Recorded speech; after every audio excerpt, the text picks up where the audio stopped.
भले ही इस समय पूरी दुनिया में पूजा उपासना की सैकड़ों विधियां इजाद हो चुकी हों, लेकिन आपको ये जानकर आश्चर्य होगा कि पवित्र अग्नि लगभग सभी समुदायों में होने वाले धार्मिक अनुष्ठानों और सामाजिक रीति रिवाजों का अनिवार्य अंग है।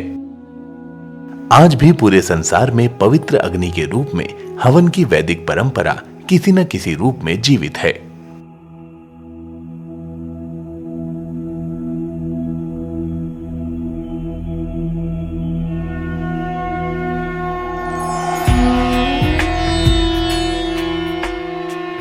सबसे पहले बात करते हैं सनातन वैदिक धर्म को मानने वाले हिंदुओं की।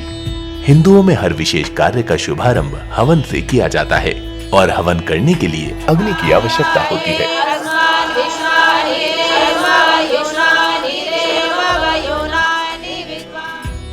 बच्चे के नामकरण संस्कार का हवन हो या विवाह संस्कार में अग्नि के फेरे,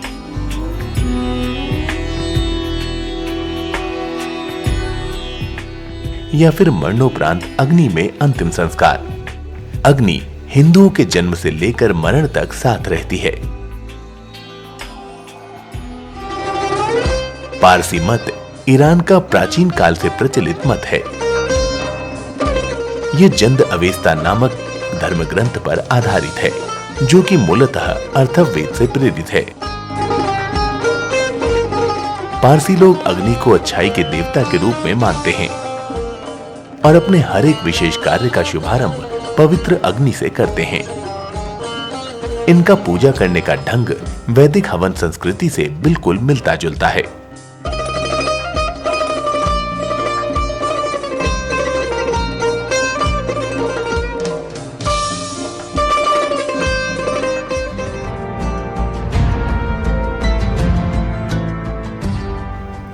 अरब की ही प्राचीन धार्मिक परंपराओं में से एक है यजीदी समुदाय। मध्य एशिया स्थित इराक में बसा यजीदी समुदाय कॉकस, आर्मेनिया, तुर्की और सीरिया में भी मिलता है। यजीदी अपने ईश्वर को यजदान कहते हैं और अग्नि की पूजा के रूप में हवन करते हैं।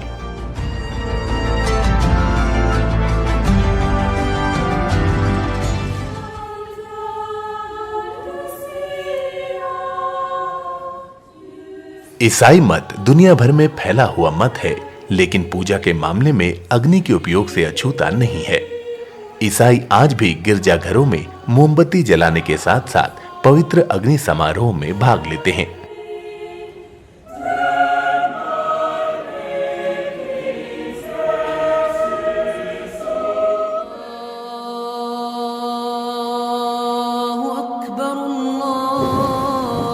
इस्लाम मत में भी अग्नि का विशेष महत्व देखने को मिलता है। मुस्लिम समुदाय के लोग अग्नि जलाकर उसमें लोबान आदि सुगंधित पदार्थ डालकर धुआं करने को पवित्र कार्य मानते हैं, जो कि हवन का ही एक बिगड़ा हुआ रूप है।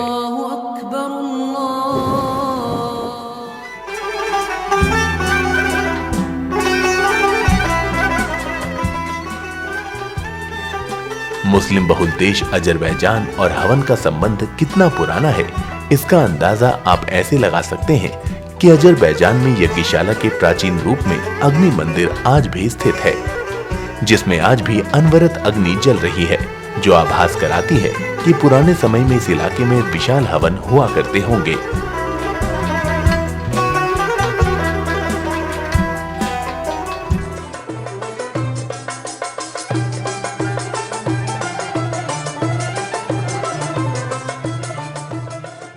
यहूदी मत करीब 3000 वर्ष पुराना मत है।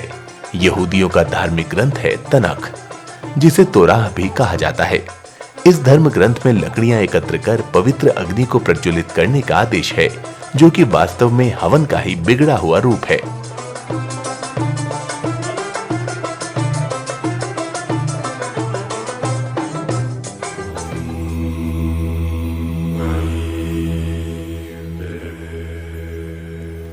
महात्मा बुद्ध की मृत्यु के उपरांत चले बौद्ध मत की उपासना पद्धति में अग्नि का विशेष महत्व देखा जा सकता है। तिब्बत से लेकर जापान तक बौद्ध मत के महायान, हीनयान और थेरावदा नामक संप्रदायों के भिक्षु अपने सभी पवित्र समारोहों में पवित्र अग्नि से हवन करते हैं।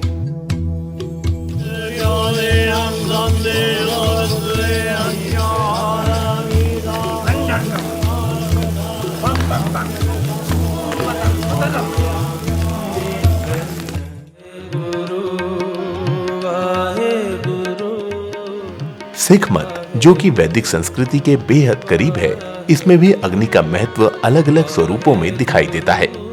जबकि नामधारी सिख संप्रदाय में हवन को अत्यंत पवित्र माना जाता है और शुद्ध मर्यादा का पालन करने वाले व्यक्ति को ही हवन करने का अधिकार दिया जाता है।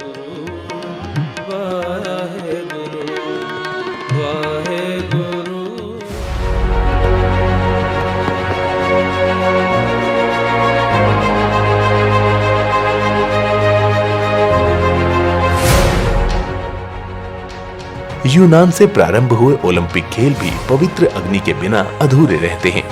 ओलंपिक मशाल की पवित्र अग्नि को पूरे विश्व में घुमाकर खेलों का संदेश पहुंचाया जाता है और फिर उसी अग्नि से ओलंपिक की विशाल मशाल रूपी अग्निकुंड को प्रज्वलित कर ही खेलों का शुभारंभ होता है।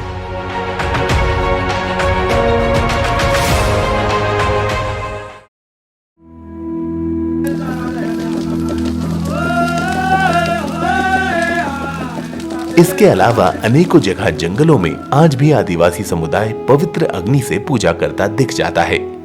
इससे समझा जा सकता है कि अफ्रीका से लेकर एशिया तक, अमेरिका से लेकर ऑस्ट्रेलिया तक पिछले 3000 वर्षों के दौरान भले ही अनेकों मत संप्रदायों का उदय हुआ हो, लेकिन वैदिक अग्नि देवता का महत्व आज भी किसी न किसी रूप में दुनिया भर की सभ्यताओं, परंपराओं और पूजा पद्धतियों में दिखाई देता है।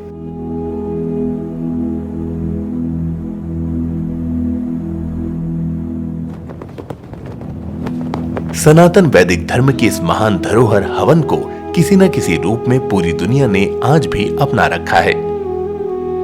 ये सब जानने के बाद निश्चय ही आपको अपनी इस महान वैदिक संस्कृति पर गर्व हो रहा होगा, किंतु ये भी जरूर सोचना होगा कि क्या आप खुद हवन करते हैं?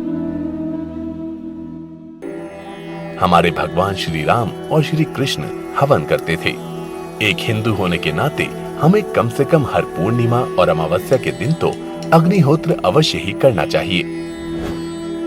अनेक वैज्ञानिक शोध के परिणामों से भी ये सिद्ध हो चुका है कि अग्निहोत्र से पर्यावरण में वायु और जल की शुद्धि होती है।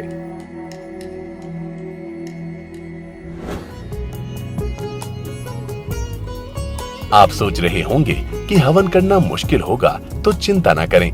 हवन करना बेहद आसान है और कोई भी अपने घर पर खुद हवन कर सकता है। यदि आप यज्ञ के लाभ और विधि के बारे में जानना चाहते हैं तो 7428-894-020 पर मिस्ड कॉल करें अथवा thearyasamaj.info पर जाएं। आइए हवन करें और अपने सनातन वैदिक धर्म का पालन करें।